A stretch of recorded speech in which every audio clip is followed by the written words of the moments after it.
Max? Yeah. 4 picks, I think he had? Mm-hmm. Yes. Are we seeing the end of Big Ben? No. We've already seen the end of Big Ben. I try to explain people this. You know, when I said Brady's going to fall off the cliff, that's not saying that Brady no longer exists, right? Like he's gradually declining, because that happens to some players. No, Brady's still there. I'm just waiting for the time where suddenly he's not. Adrian Peterson, I already told you, he's gone. This guy who had a nice game, although not a lot of yards per carry, he's a useful running back. I told Stephen A. he'd be a souped-up Frank Gore. He'd do well to do that, and you lost your mind. But, in fact, that's what we're seeing. If he could be a souped-up Frank Gore, that'd be great. That's not Adrian Peterson. Not being an old souped-up Frank Gore. He had a pretty damn good game last week. I wouldn't say it was good. It was good. A lot of running backs could do that. That wasn't Adrian Peterson from his prime game. In other words, one day people all turn around and they've changed the standards for a guy, which means that guy's not really there anymore. What I'm telling you about Big Ben is, first, when it was the Brady-Peyton era, there'd be a couple other quarterbacks sometimes who could join that elite group, and Roethlisberger was sometimes one of them. Now we're in the Rodgers-Brady, Drew Brees time, right? And Roethlisberger was sometimes one of the 1 or 2 other guys that joined that group, and we'd say he's a top 5 guy.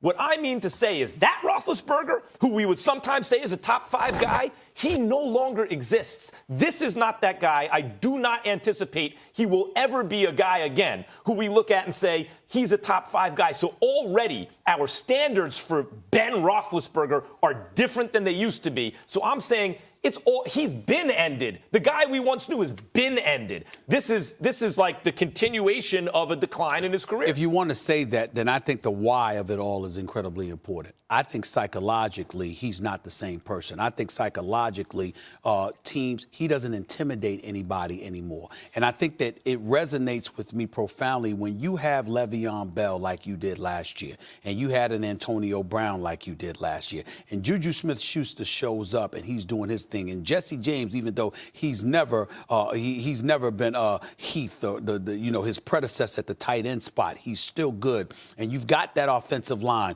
You should be far more formidable than you have been. You can point to Big Ben Roethlisberger getting beat up or whatever. I think that Big Ben Roethlisberger has looked at his own football mortality. I think he himself has questioned what he is capable of, and he was supposed to, reinvigorate himself because of the arrival of Mason Rudolph out of Oklahoma State and how this dude is ultimately looking to take the job, et cetera, et cetera. We know that's not going to happen for the immediate future, but I got news for you. I watched Big Ben Roethlisberger, and I watched Denzel Ward pick him off one time. You know what bothered me about him?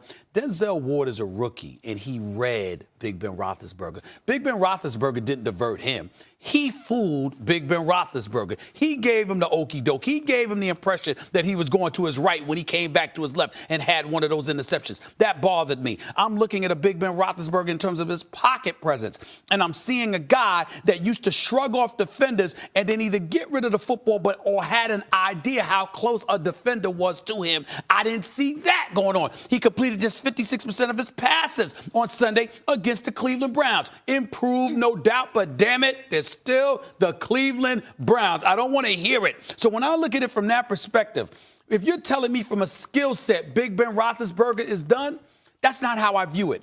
I look at Big Ben Roethlisberger as an individual that, sure, it's good speak to sit up there and say, I'm playing for a championship. I think he's playing. He wants the money. Nope. I think he's playing because guess what? We got this team and I can't just desert us. But I question whether or not the level of passion that he once had is any longer there. I don't question that about Tom Brady. I don't question that about Aaron Rodgers. I damn sure don't question that about Drew Brees, who I interviewed last year during Super Bowl week, and he was contemplating whether to stay or go. And even in contemplating stepping away from the game, seemed 10 times more passionate than Big Ben Roethlisberger. And that's my issue with him.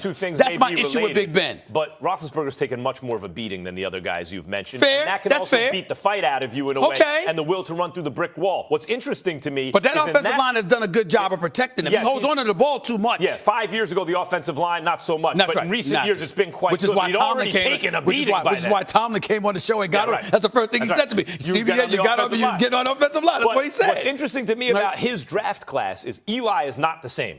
Roethlisberger's not the same. You know who still is? Phillip Rivers, still the same guy. I tell you this much, too. I'm not sure about Eli Manning. Yeah, I said he's not the same. I think he is the same. I think Eli Manning is what he has been. We'll see. We'll see. I think that, first of all, Eli Manning was never that damn great. He led the league in interceptions 3 times. Come on now. Stephen A., I also times think the Super Bowl defense MVP. took I a step understand back that. as well. Excuse me? They allowed the defense took a step back. Who? They allowed Steelers, Oh, well, 177 rushing yards. You're wrong. That was second You're most wrong. in the league. You're wrong. To the Browns. Because Mike Tomlin knows I've been complaining about that damn defense for 3 years, particularly that secondary. Excuse me, no, you ain't take a step back. You took a step right where the hell you've been. You've been stuck in the mud defensively for years. Yeah. That's their Real problem. quick, because we have 1 minute left, and I didn't get to ask you guys earlier. I want to just go back to Le'Veon Bell. Do you think it would be in his best interest right now to come back? Nope. Le'Veon Bell should stay right where he is, and I'll tell you why. Because as he sits out, yes, he is accruing those fines, but he's avoiding damage. The price on him falls that Pittsburgh can get, making it more likely a trade can get done because another team doesn't have to give up like a first rounder or something like that. I don't disagree with you, but I have an entirely different reason for changing how I felt last week. Because remember, last week I disagreed with you. Now I'm of the mindset that I'm siding with you. And guess what the reason why is? I don't trust those damn offensive linemen. To protect him. I don't trust them. Now he's got to come back to get his money because remember he's got to come back to be You don't trust them because they're salty, He's or got they're not good? listen. He's got to be eligible. He's got to be. And can I go Hollywood on you for a quick second here? Remember the movie Any Given Sunday? Yep. Remember how the offensive lineman sent the message to Jamie Foxx when he was the quarterback? Not Cleveland A. Smith, Jamie Foxx. Remember when they sent that message? Yes. And Al Pacino said, "Let him stay out there. Let him take it." But knocking him upside his head. Why? Because he was running his damn mouth. That wasn't the case with Le'Veon Bell. I don't know. I'm gonna say it. I don't know if I trust the Steelers offensive lineman right now. If I'm Le'Veon Bell, I don't know if I want to put myself in that fire. This is who needs to trade for Le'Veon Bell yesterday. Green Bay? The Green Bay Packers. You know what Aaron Rodgers has never really been able to do? Play action.